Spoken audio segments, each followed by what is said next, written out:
You're live, man. We're live? Live. Alright, we're gonna get into it. You ready?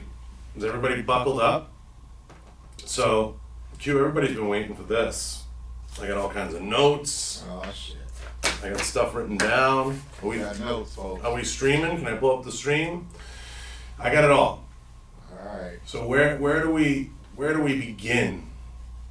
Where do we start? The NRA. Where are they in all this?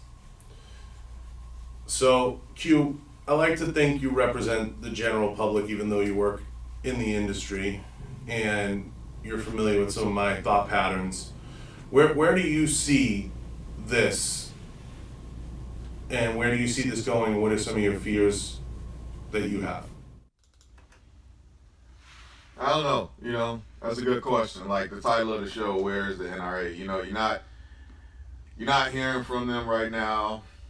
The timing couldn't be worse. No pun intended, but the timing couldn't be worse because they're already dealing with their own headaches and their own problems that they caused. With the corruption and the bullshit and people looking at them sideways, and then this happens, and it's like, okay, nowhere to be found.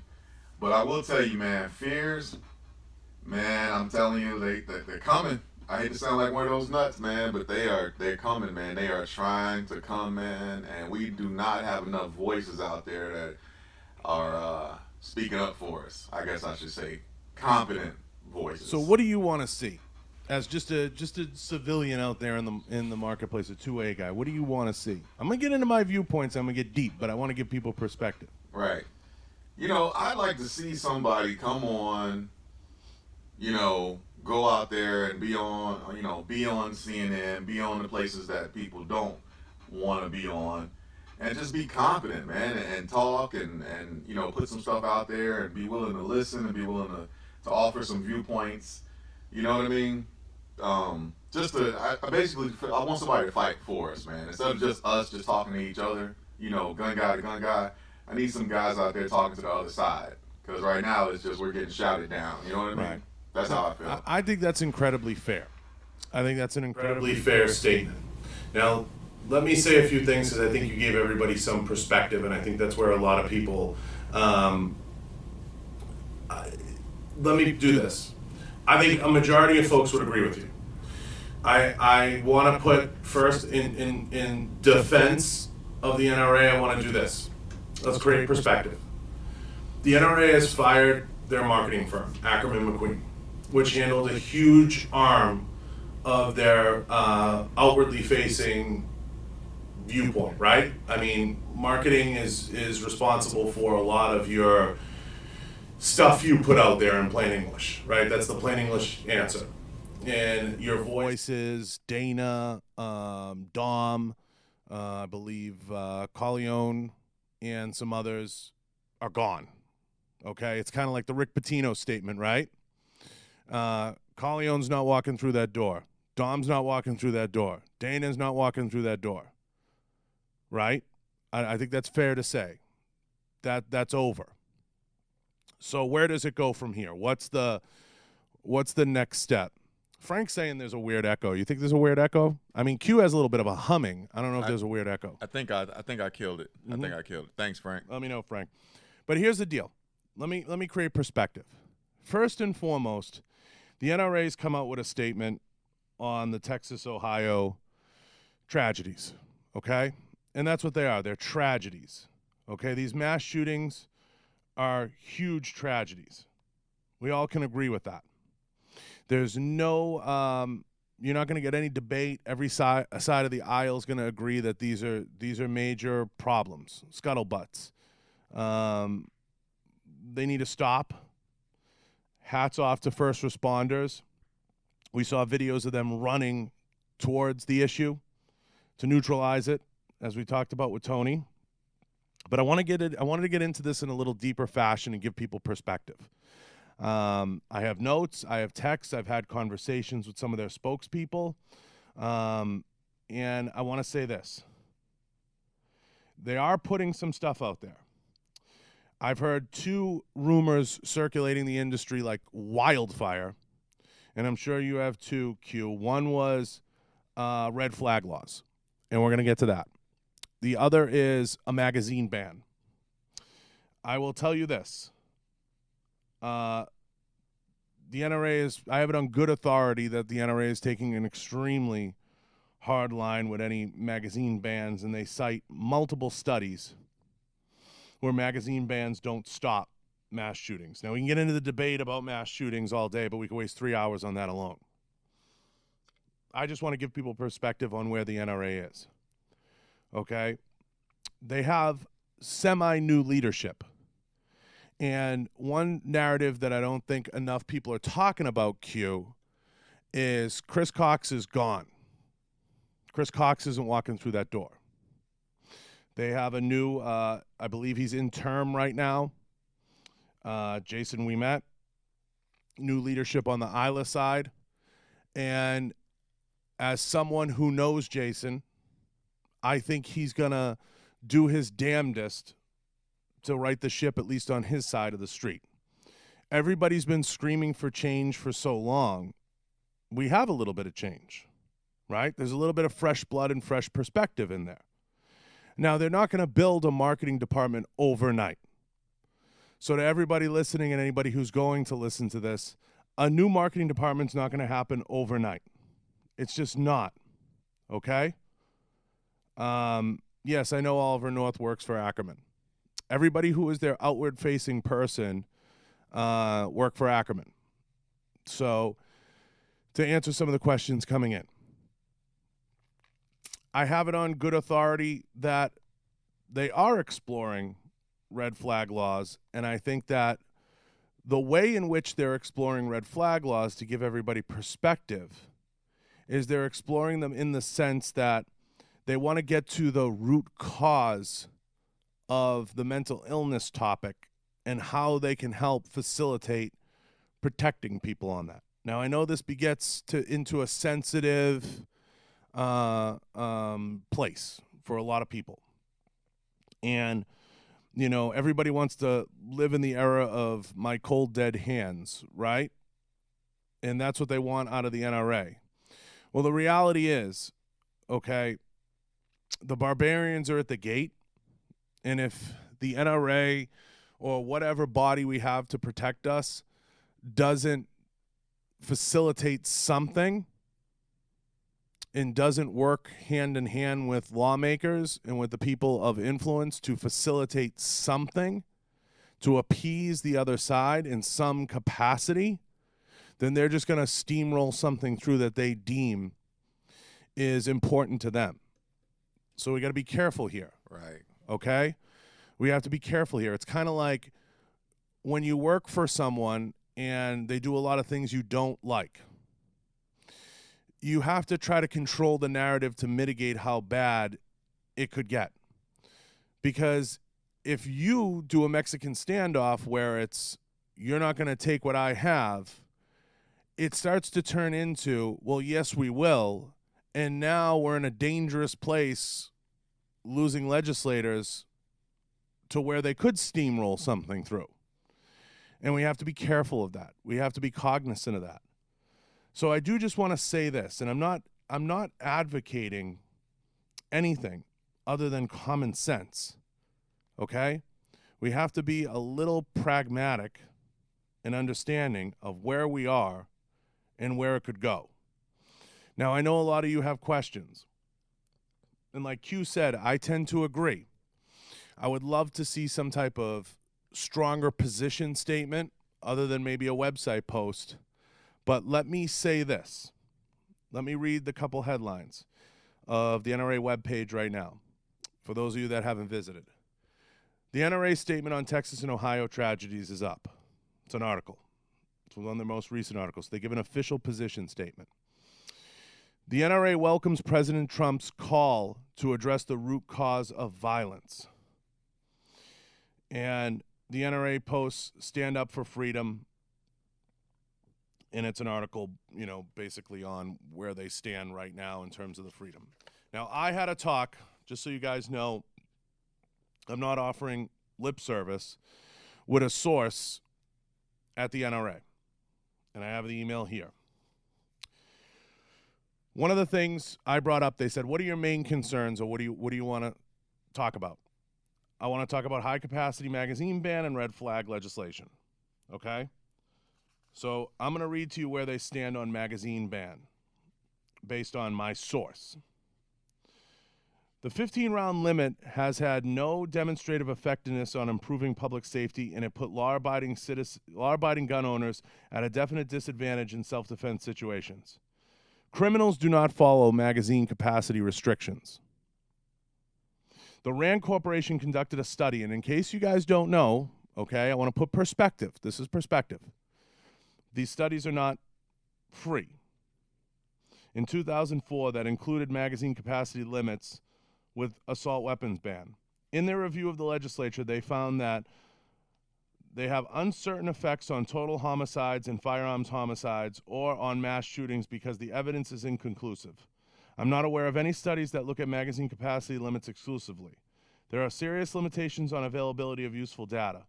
The evidence is mixed and so inconclusive. The article below presents anecdotal evidence from across the country in favor of magazine capacity limits. A study of shootings in Minneapolis over 8 months in Dr. Gary Kleck studies with conflicting results. It also includes comments from a New Jersey legislator who acknowledges that the data is less important than the emotional testimony of victims. So a lot of these magazine bans or this chatter comes from an emotional reaction. Okay?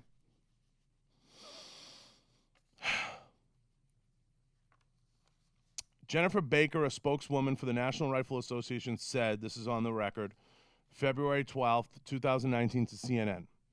The legislation would effectively ban the most commonly owned firearms for self-defense. It is an arbitrary limit put out of thin air with no evidence that the limits would improve public safety. In fact, the AFTA report from the deadliest school shooting in American history states that the magazine limits would have had no impact. This is just more nonsense from anti-gun zealots who are looking to score political points by proposing legislation that would make criminals out of law-abiding citizens exercising their constitutional right to self-defense while doing nothing to deter criminals from committing crimes. I think we can all agree with that. Q? Yep, you know where I stand on that. I mean, look at the, people love to, I don't know if anybody watched the CNN town hall last night, which was a joke. It was just an anti-gun rally. But they brought up all of these shootings and, and they cherry-picked them. Nobody wants to talk about the Virginia. Because, another thing, John, they go down the line of the assault weapon. It's all about the assault weapon. But nobody talks about Virginia Tech. Right. That was handguns. Mm-hmm. He didn't have 100-round magazines. Killed 32 people. You know what I mean? Like, it's man, it's not the gun, people. It's the person. No matter what you do. I don't know if you saw it, John, yesterday. I think it was yesterday in California. Guy went on a stabbing spree. Killed like 6 people. Didn't have a gun. Did you see that? Did you see that latest? I did. I'm listening. Yeah. It's like, come on, man. I don't know. I think you're right. I think your statement is 100% accurate, but that would involve everybody looking at the facts, which is never going to be the case. Next up, red flag laws. And this is just about perspective, guys. I'm just trying to grant perspective, okay? And I know some of you guys are chiming in. I'm going to get to your questions, okay? The official statement from the NRA, from Catherine Mortensen. To safeguard the rights of law-abiding gun owners, state extreme risk protection orders, ERPO orders, at a minimum must include strong due process protections, require treatment and include penalties against those who make frivolous claims. And I have a link here that lays it out. What the NRA is open to is not only persecuting people that or legislation that not only persecutes people that violate, okay, whether it's the certain protection orders, things like that, but also the people that make frivolous claims. Okay? We live in an era right now, let me explain this to everybody, and I know, Q, you can get behind this, where a lot of frivolous claims are made. People like to throw things out and see what sticks. We call that disinformation. Right. Okay? And I don't care who you are, at some point in your life you've dealt with disinformation. The White House has dealt with disinformation. Okay? And I love the idea of persecuting people who put false claims out there or who use things as revenge tools. Okay? Whether that's TROs, whether that's anything that you put out there. Oh, he seems scary because of how he cuts his hair. Okay? I love that. I think that's a great direction to go in. I'm 100% in favor of persecuting those who make frivolous claims. And if that was somehow tied in the legislation, let me ask you a question, Q. Would you be for it? Without question, man. But, it's got to have some, it can't be toothless either. Like, I don't want to see, 2 months probation or something like that. Like, I want, right. Some, you know what I mean? Go down of course. hard. Go down hard, You know? right? And we've seen this, okay? And I'm going to get to you guys' questions, so keep them coming. But I'm going to read to you the official statement available on the website of the NRA as of 1/8/2019 on ERPOs. What is the NRA's position on emergency risk protection orders, or ERPOs?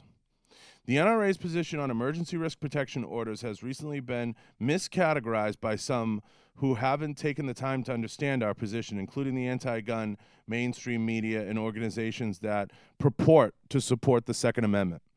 Many of the individuals miscategorizing our position are using misinformation to simply attack the NRA. Wow, sounds familiar to what I just said, huh? The NRA fights for the constitutional freedoms, including the due process rights of law-abiding Americans every day in Congress. The state houses and the courts,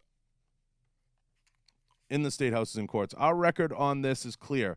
Due process of law is a bedrock of our constitutional freedoms. Without it, we would cease to exist as a free country. All 50 states currently have civil commitment procedures, and many lack basic due process protections. This is unacceptable.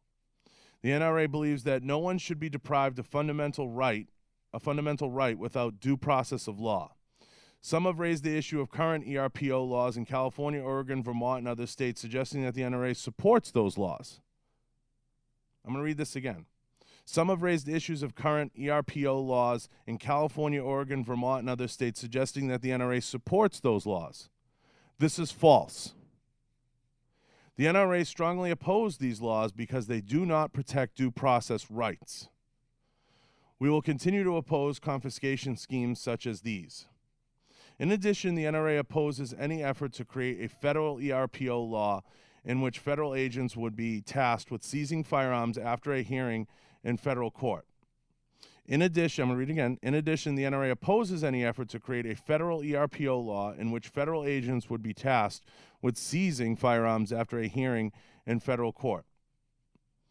As states consider ERPO laws, the NRA will continue to push for inclusion of strong due process protections. The NRA believes any effort should be structured to fully protect the Second Amendment rights of law-abiding citizens while preventing truly dangerous individuals from accessing firearms. John, the other thing too, man, I don't know if you saw it or if anybody saw it yesterday in the news, we're kind of dealing with like a wolves at the gate situation too, because the Democrats, they put out a statement yesterday saying, with the red flag, that wouldn't be enough. They said that's a half measure. So what they're telling you is like, open the door a little bit, and we're going to try to kick the motherfucking door in. We'll get to that. You know what I mean? Mm-hmm. That's the thing. We'll get to that. The requirements of an ERPO process that the NRA could support should include the following. Could support. The process should include criminal penalties, not civil, criminal, for those who bring false or frivolous charges. We're all for that. An order should only be granted when a judge makes the determination by clear and convincing evidence that the person poses a significant risk of danger to themselves or others. I think we could agree with that. The process should require the judge to make a determination of whether the person meets the state standard for involuntary commitment. Where the standard for involuntary commitment is met, this should be the course of action taken. If an ERPO is granted, the person should receive community-based mental health treatment as a condition of the ERPO. Any party proceeding should not include admitting the individual for treatment. A person's Second Amendment rights should only be temporarily deprived after a hearing before a judge in which the person has notice of the hearing and is given the opportunity to offer evidence on his or her behalf. Now, I'm going to tell you what I read into that, Q.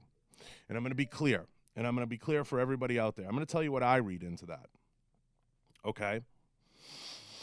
What I would hope is that what that changes, and I'm going to give people, and this is going to answer one question that's already been asked. When we lost bump stocks, okay, the trade-off was, well, we won the brace war, right? Like, we basically can, let's give a clue to everybody out there. I'll say it. We can pretty much make anything a pistol now, right? Right, Q? Yeah, there you go. Okay. So I'm going to say it. I'm going to attack the million-pound elephant in the room. Okay? And there's a reason filing for tax stamps is way down. Okay? Next, what that tells me is firearms cannot be seized unless it goes before a judge and a judge blesses it.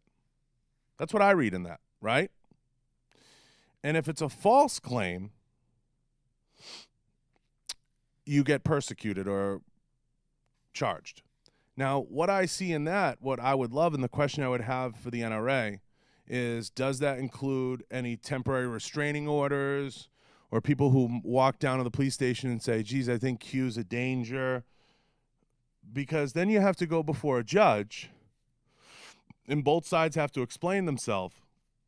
And what I like about that is it gives the other side a moment of pause to where I feel the people in law enforcement or that desk sergeant that's going to fill that out needs to say, you do realize if this goes to court, you could be subject to criminal charges if it's a false claim. A person's Second Amendment rights should only be temporarily deprived after a hearing before a judge, in which a person has notice of the hearing and is given the opportunity to offer evidence on his or her behalf. There should be a mechanism in place for the return of firearms upon termination of the ERPO when a person is ordered to relinquish their firearms as a condition of the order. The ERPO process should allow an individual to challenge or terminate the order with full due process protection in place. The process should allow firearms to be retained by law-abiding third parties, local law enforcement, or a federally licensed firearms dealer when an individual is ordered to relinquish such firearms as condition of the ERPO. The individual must also have the ability to sell his or her firearms in a reasonable amount of time without violating the order. Okay. So let me be clear to everybody here. And I hate saying that. It's like an Obamaism. But let everybody understand. The policy statements that they're making are pretty good. Okay? Would you agree, Q? They're pretty solid. Yeah, for the most part. For the most part. They're pretty solid. I don't think they're conceding anything. If anything, they're baking in language that would aid our cause to push back on those making false claims. You have to understand something out there, everybody. We have people like Jesse Smollett, okay, going out there and saying, I got beat up by two people. Feel bad for me. Woe is me. Boo-hoo. I deserve to be put on a pedestal. I'm a gay man in America, and I was persecuted. It's a false claim. And it got swept under the rug. Okay? And he was protected by Hollywood and by those that said, oh, he made a mistake. We need those same protections on our side. We need those same protections for gun owners. I don't know that we'll have them. And we can get into the debate all day long about the NRA and leadership and where money's spent, and we can spend 8 hours on that. But I think their policy statements are sound. I think they're coming out with some good, strong stuff that bakes in some good language. So I just want to give perspective on it, okay? We can have the debate all day long about where money goes and how money's spent and things that are done and not done. But I think Jason Ouimet, the NRA, the policy statements that they're putting out there, I think are a good step in the right direction, okay? We can debate all day, why Chris is gone and all these different things and the coup and all other aspects. I think the loss of Ackerman McQueen as their marketing arm is a step in the right direction. I think it's time for new blood. I think it's time for the NRA to go in a new direction. I think the fact that they don't have their marketing in-house is asinine. And I can tell you that many people within that infrastructure would agree. Can't cite sources, but I can tell you they would agree. And I think that would be a huge step in the right direction. But if we don't reach across the aisle, if we don't get into where we can control some of the narrative and control some of the legislation and reasonably dictate where this may go, it can get out of control really fast. And if somebody doesn't agree with that, I'll debate it all day. We can go back to taking the hard line, the cold dead hands approach, or we can do a little bit of crisis management. Yeah, John, and to your point, like it's you brought up a good point. It's a new day. It's different, man. Like they got to get out there and get in the fight. Like I bring up again, I watched that crap last night on CNN, and yeah, it would have been a massacre to walk into there. It would have been a firefight, but pun intended. But that's where we're at. Like just putting out statements and that's not gonna work now, man. That we got to get out there and fight just as hard as they're fighting on the other side. You know what I mean? There should have been 2 or 3 people there from the NRA last night. Yeah, they're gonna walk into a fist fight, but that's what we're here for. That's what they're there for. They're our shield. You know what I mean? They got to be more visible. Like you said, it's an upheaval right now. They're in turmoil, but that's what we need, man. They're in a bit of a restructuring now. Everybody's been calling for this restructuring, and I know at the level they want the restructuring. The reality is, I'm not afraid to say it, and I might be a bit of an anti-hero in this whole scheme of things and take backlash. I'm in no way pandering, but what I'm saying is we also have to acknowledge the steps.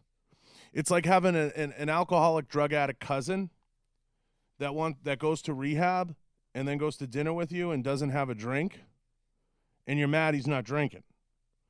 They're taking certain steps. They're getting there.